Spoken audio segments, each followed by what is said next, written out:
అవి గుర్తించి పోలీసులు వారి మీద కేసులు పెడుతున్న పరిస్థితి. మరొక అంశం కదిరి. సో ఏంటి రఫీ గారు ఏం చెప్తారు ఈ అంశాల మీద? నమస్కారం. యా, అందరికీ నమస్కారం. మీకు కూడా అలాగే. ఇప్పుడు ఈ మూడు కలిపి మాట్లాడాలా, ఏ అంశానికి అంశం సపరేట్ తీసుకుంటారా? మూడు కలిపే మాట్లాడండి, పర్లేదు, క్రిస్పీగా. టైం తీసుకుంటాం.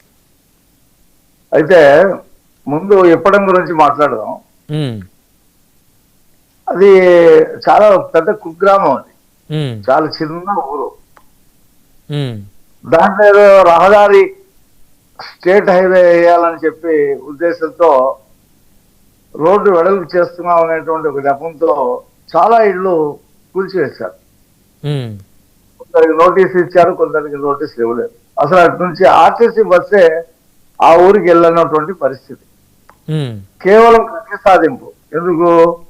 ఆయన జనసేన సభకి అక్కడ స్థలం ఇచ్చారు ఆ గ్రామస్తులు అనేటువంటి ఒక కక్ష పెట్టుకొని ఆ రోజున జగన్మోహన్ రెడ్డి, ఆ స్థానిక శాసనసభ్యుడు రామకృష్ణారెడ్డి వీళ్ళిద్దరూ కలిసి ప్రభుత్వ యంత్రాంగాన్ని చేతిలో తీసుకొని ఆ ఊరు ప్రజల మీద కక్ష కట్టారు.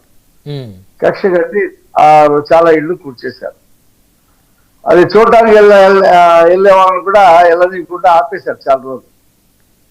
ఆ తర్వాత రోడ్డు లేదు, ఆ తర్వాత రహదారి లేదు, మట్టి లేదు, మశానం లేదు. వాళ్ళు అనుకున్న కక్ష తీర్చుకున్నారు కాబట్టి వదిలేశారు. వాళ్ళేమి ప్రజల సౌకర్యం కోసం అది చేసింది కాదు. ఏదైనా ఉంటే విజయవాడలో మేము అప్పుడే చెప్పాం, విజయవాడలో ఆక్యుపెన్సీస్ చాలా ఉన్నాయి, రహదారులు చాలా ఇరుగ్గా ఉన్నాయి, ఇక్కడ వచ్చి చేయండి. ఆ కుగ్రామంలో ఏంటి మీరు మీ ప్రభుత్వ యంత్రాంగం అక్కడ బల్ల ప్రదర్శన చేయడం అని చెప్పి మేము తెలుగుదేశం పార్టీగా ఆ రోజున అడిగాం. సరే, జగన్మోహన్ రెడ్డి గారు ఎప్పుడు అంటుంటాడు, దేవుడు నాతో మాట్లాడుతుంటాడు, పైన దేవుడు ఉన్నాడు, అన్ని ఆయన చూసుకుంటాడు. దేవుడు అన్ని చూసుకున్నాడు. ఇప్పడం ప్రజలకి స్వాంతన చేకూర్చాడు. ఇవాళ అదే పవన్ కళ్యాణ్ని ఇప్పడం ప్రజలు పెద్ద ఎత్తున స్వాగతించారు. ఆయన కూడా వాళ్ళని అలంకనాలు చేసుకొని కొందరికి ఆర్థిక సాయం కూడా చేశారు. జగన్మోహన్ రెడ్డి ఎప్పుడు కూడా ఒక రూపాయి ఏదైనా ప్రభుత్వం నుంచి కానీ ఆయన సొంత ఆస్తి నుంచి కానీ ఎప్పుడు కూడా చేసిన పాపన పోలా. అసలు వాళ్ళకి అలాంటి వితరణ లేదు. అసలు ఎంతసేపు దోపిడీ దోచుకోవటం తప్పితే ఆయన ఎప్పుడు చేయాల. ఒక ట్రస్ట్ పెట్టడం కానీ పేద పిల్లలకి ఇచ్చేయటం కానీ ఏమీ లేదు. అదేమైనా ఉంటే పవన్ కళ్యాణ్ గారు ఆయన సొంత జీతంలో నుంచి ఇచ్చాడు. అంతకు ముందు కూడా కౌలు రైతులకి లక్ష ఇచ్చాడు.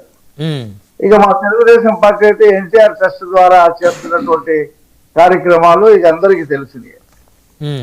ఎంతమంది పిల్లల్ని చదివిస్తున్నారు, ఎంతమంది అనాథల్ని దగ్గర తీస్తున్నారు, ఎంతమంది పేదవాళ్ళకి క్యాన్సర్ ఆసుపత్రిలో చికిత్సలు అందిస్తున్నారు.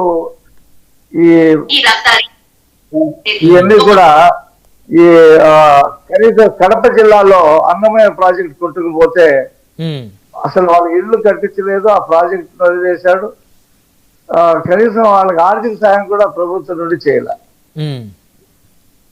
మా భువనేశ్వరి గారు ₹1 కోటి ప్రతి కుటుంబానికి ₹1,00,000 ఆహార ధాన్యాలు వస్తువులు ఇచ్చి వచ్చారు అప్పుడు. ఇది మా కూటమి పార్టీలో ఉన్నటువంటి పార్టీలకు ఉన్నటువంటి ప్రత్యేకత.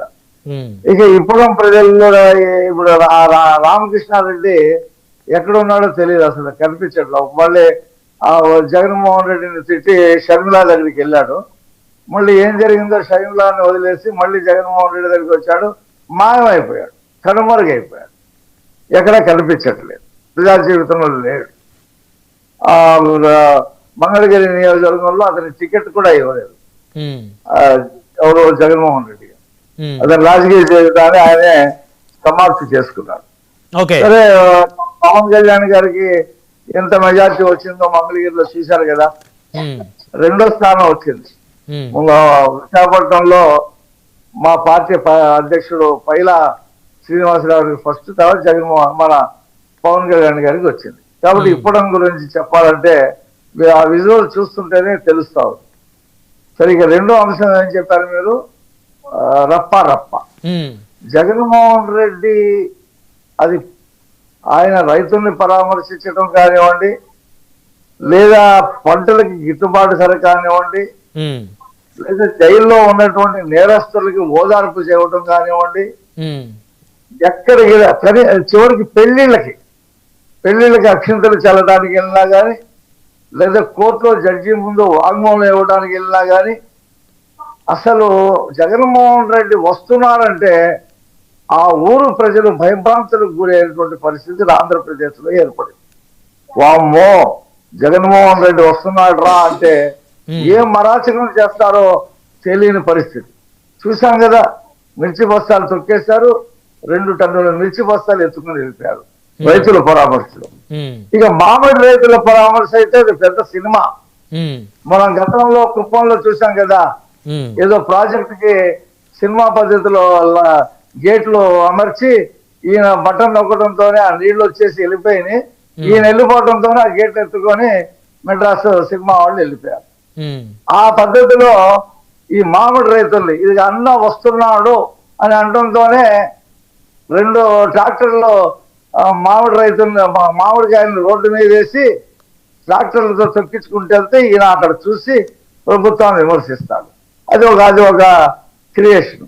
ఏదో ఈయన వస్తున్నాడంటే చాలు మనిషికి 2,000 అంట పెట్రోలు, బిర్యానీ గిర్యానీ అన్ని పెట్టి జనాల్ని మా 2-3 జిల్లాల్లో వాళ్ళందరినీ కూడా రప్పించి రప్ప రప్ప రప్ప ఏంటో మరి ఆ రప్ప అంటే 88 దాటకంతోనే ఇక రప్ప రప్ప గుర్రపోతులు మేకపోతులు తలకాయలు కాదంట కోసేది.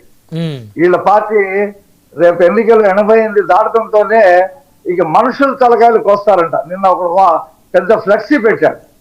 ఇక జగన్మోహన్ రెడ్డి బర్త్డే అని చెప్పి ఒక రోజు ముందేదో విమానాల్లో ఏదో చెప్తున్నారు, ఆయనకి బర్త్డే చెప్తుంది ఒక పాప, అది అంటే అది ఫేక్ అని తేలింది, క్రియేషన్ అని. విమానాల్లో కేక్ ఎవరో తీసుకెళ్ళడానికి ఒప్పుకోరు సెక్యూరిటీ, ఇలాంటి ఫేకులు చేస్తున్నారులే అనుకుంటాం. కానీ రాష్ట్ర వ్యాప్తంగా ఈయన దగ్గర ఉన్నటువంటి డబ్బుని బాగా సరఫరా చేసి గ్రామాన మందు మాకు అన్ని సరఫరా చేసి ఇక అనుకున్నాం. ఆ హంగామా చూసిన తర్వాత ఏవో కొన్ని సంఘటనలు జరుగుతాయి అనుకుంటే ఖచ్చితంగా మేకపోతుల్ని కోసేయటం, నరకటం, ఆ రక్తాన్ని జగన్మోహన్ రెడ్డి ఫ్లెక్సీల మీద చెందించడం, ఇవన్నీ కూడా రాష్ట్ర వ్యాప్తంగా జరిగినాయి. అంటే ఒక నాయకుడు వస్తే ఏం జరుగుద్దో, ఆ ప్రభుత్వం వస్తే ఏం జరుగుద్దో చెప్పకనే చెప్తా ఉన్నారు.